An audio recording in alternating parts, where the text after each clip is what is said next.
Welcome to the talk show Lighting the Educational Flame with your host, Mark Hoberman. The goal of this show is to provide a learning experience to people of all ages, with guests from various fields and academics, a wide range of industries, and insight into the many forms of art, athletics, and entertainment. We hope you enjoy the show. Hello and welcome to the talk show Lighting the Educational Flame, brought to you by Great Success Education. I'm Mark Hoberman, and my special guest co-host tonight is actor and singer Liso Dingwall. What's up, Liso? How are you doing, Mark? How are you?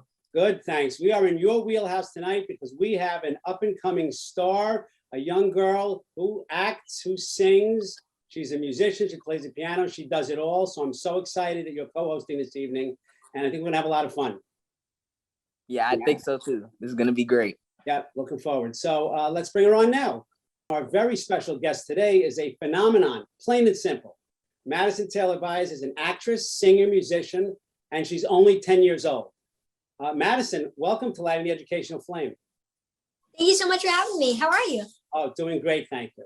Got to tell you that when I was 10 years old, I was making ceramic ashtrays in camp. And you're 10 years old, and I am just amazed at how much you've already accomplished at such a young age. How did you first get involved in acting and singing?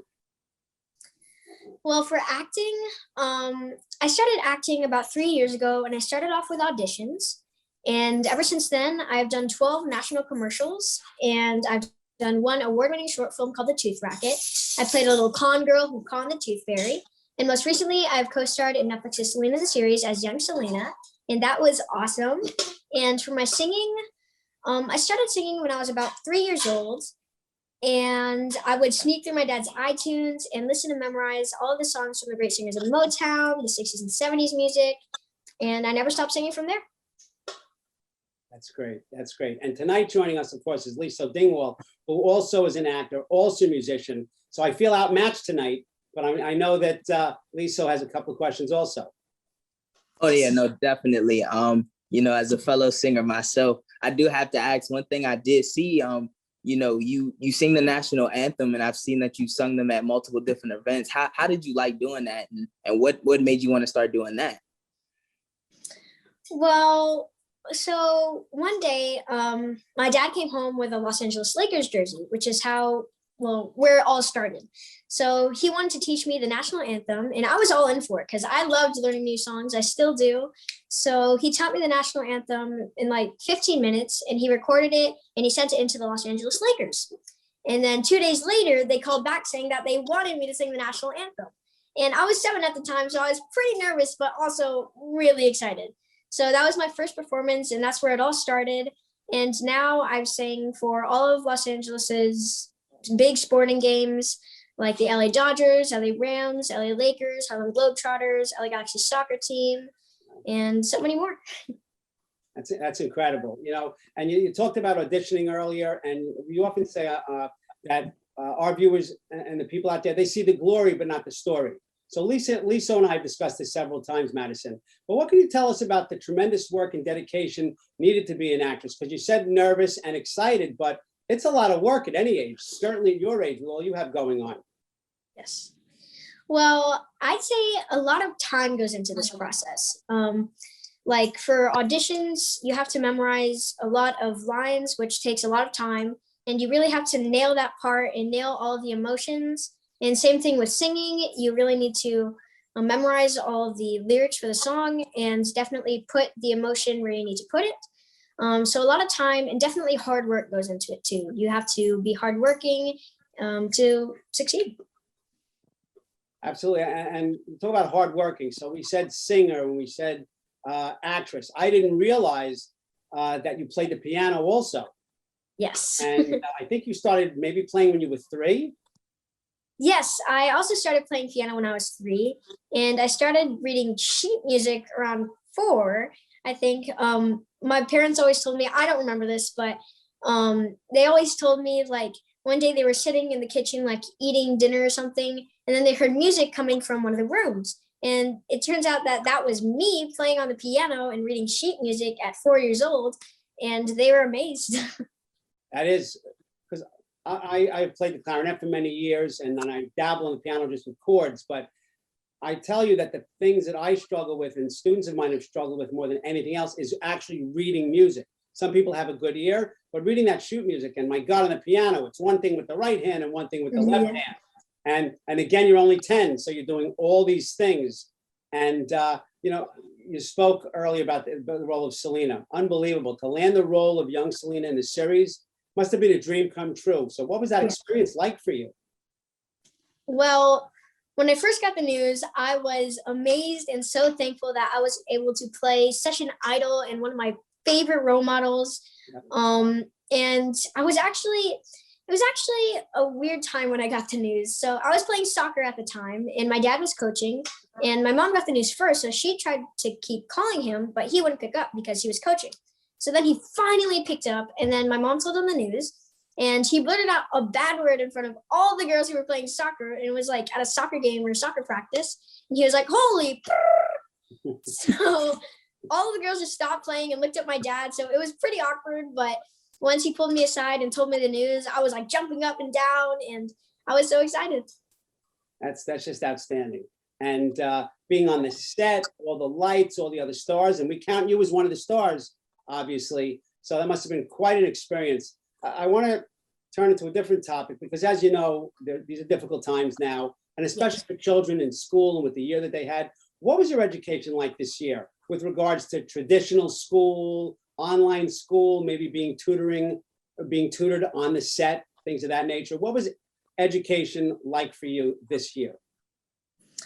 So I did kind of a hybrid this year. I did a mix between Zooms, online school, and in-person school. So I started off the first half of the school year on Zoom, and I Zoomed in my teachers, and I got to spend time with my family and dogs while I was Zooming, and my dogs would help me with my homework, and they would always sit by me. And then the second half, I went in person, and I go to a private school, so they were really good with all these precautions, like 6 feet apart. You have to keep your mask on at all times, except when you're eating. You have to use hand sanitizer regularly. So then I went into school, and I was really happy there too because I got to spend time with my friends. So it was pretty cool. I liked it both.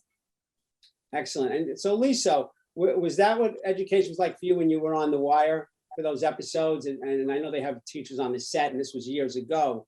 But do you see some synergy here between your experiences with being on a set and being in show business at a young age, as Madison has? Because I think you're around the same age when you did some of your parts.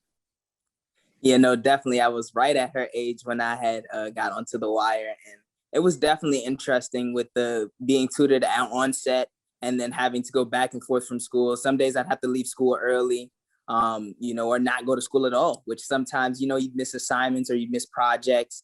And it was a bit tough. I won't say it wasn't. So it definitely was tough to do. But yes, definitely some things that resonate with me in regards to her experience. Sure. And I'm also sure that Madison never missed any assignments. We know that. Yes. Madison, what do your friends think about all of the exciting things you're doing? Well, my friends are so supportive, and they go to basically every single one of my events that I perform at, or they're very supportive, and they're always there for me. So I'm really thankful to have them.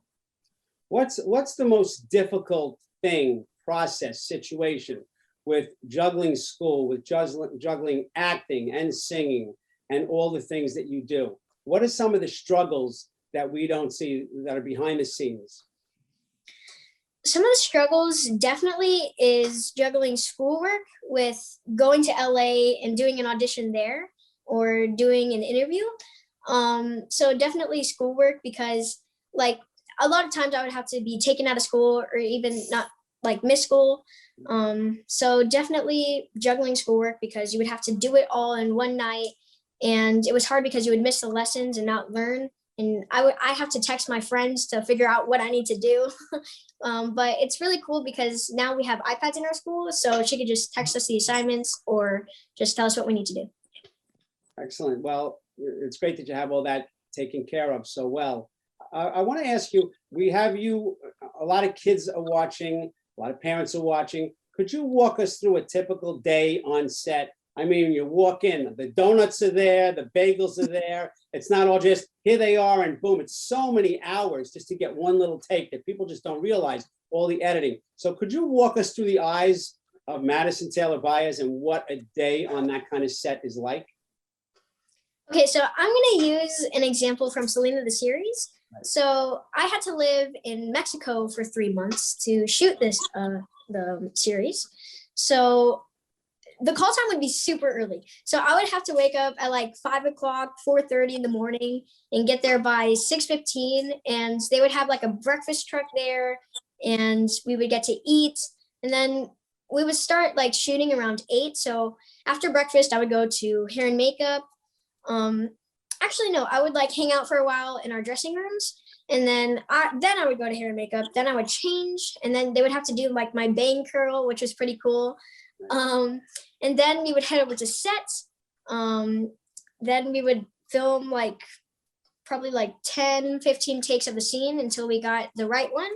And we would usually get two right ones, just to be sure. And then we would move on to the next scene. And then we would keep on doing that until we were done for the day and then do it all again. If you're on set and it's not your time yet, isn't it possible that there are hours where you personally don't have to be on set doing something, but you stay on the set anyway? It's a lot of wait time, right? Yes. So a lot of times they're busy filming other scenes for Selena the series. So during that time, I would be doing all my schoolwork because that was a really good time to get it done, because sometimes it would take hours to get a scene done. So definitely I would do schoolwork. Gotcha. And had you been to Mexico before this? Actually, no, that was my first time being to Mexico. I really enjoyed it. All the food there was delicious.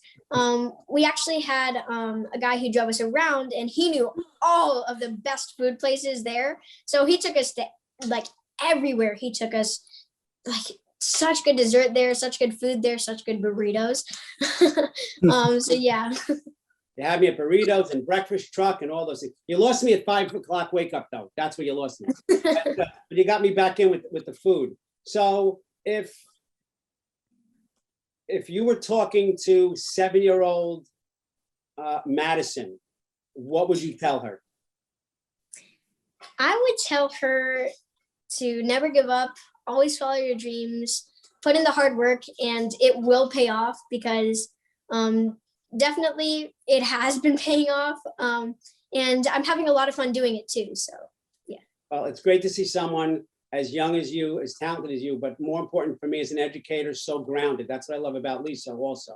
So grounded with no affect, as we say. And I think it's wonderful things. You know, I have to ask this question because you're 10, you know, and you mentioned hair and makeup. I don't know how long you think I'd taken hair and makeup, but I know that you took a little longer than I would. But with all these things that you do, you're just getting started. So what is next for Madison Taylor Baez? Well, for acting, I would say more TV roles, like maybe some more series or maybe even some movies. That'd be really exciting. And for singing, maybe put out some more albums, or maybe even some concerts. So yeah, and really just bigger. Yeah, excellent. More and bigger. I got it. And you know, I know you have all these wonderful projects going on, and it's great. In closing, could you let us know so far what is the best day of your career? A really long career that started when you were 3.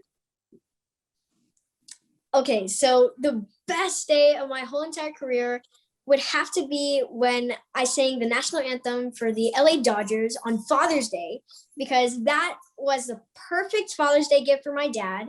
And I got to meet Cody Bellinger that day, and I nailed the national anthem, and I got a standing ovation from the crowd. And it was just so memorable because I got to spend time with my family, and it was one of the best days of my life. That's great. That's great to hear. And I have to tell you, I obviously saw that clip, and I didn't know it was Father's Day. So taking it away from Madison for a moment, what was Dad's reaction? Dad, I think I brought Dad to tears after, because he was videotaping me from the side. So I ran to him, he hugged me, and it was just so memorable. And Yeah. I think that's amazing. That's really beautiful. I have two sons. They never sang to me yet, and they're in their 20s. So you're just an all-around beautiful person. And Madison, Lisa, and I want to thank you so much for joining us today and sharing your incredible journey with us. I know we are only seeing the beginning of amazing career moves ahead for you. Yep. Lisa Dingwall, thanks so much for co-hosting today's show. And this is Mark Hoban thanking you for watching Lighting the Educational Flame. Have a great day. Madison, thank you so much. Thank you. Would you like to hear a song? Oh my God. Has anyone ever said no when you asked them that question? I definitely want to hear. Wait, are you the one singing it? Uh-huh. And the answer is yes. Okay. Okay, are you ready? Mm-hmm. Okay, are you sure? With you, I'm not sure I'm ready, but I'll pretend I'm ready. Okay. Lean on me when you're not strong, and you need a friend to help you carry on.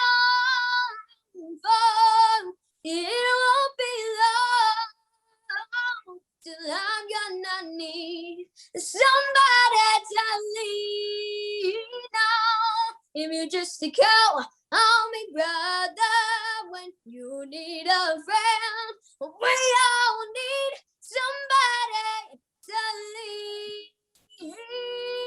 lean on.